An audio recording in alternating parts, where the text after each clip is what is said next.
नमस्कार, जय बाळूमामा. जय बाळूमामा. काय आंबिलाचं कसं काय चाललं? आंबेला चालू असते, जर रविवारी आंबेला असते.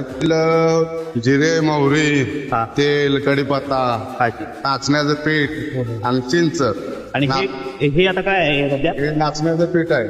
नाचणीचं पीठ. नाचणीचं पीठ आहे, ते संध्याकाळी भिजू घालायला लागतं. हे चिंच आणि नाचण्याचं पीठ हे संध्याकाळी भिजू घालतात. हे किती पीठ असेल तरी? पीठ एक 5 किलो आहे. 5 किलो. आणि चिंच 2.5 किलो. अच्छा. 1 किलो जिरे, 1/2 किलो मोहरी, अच्छा. अजून कढीपत्ता आणि दही एक 5 किलो अच्छा. आणि तेल एक 5 किलो. अच्छा. असं खोबरं एक 15 नारळाचं खोबरं असतंय. हा.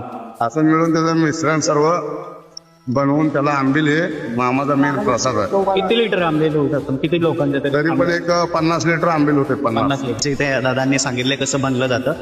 नाही, पहिलं तेल होतलं, तेल कलवून घेतलं.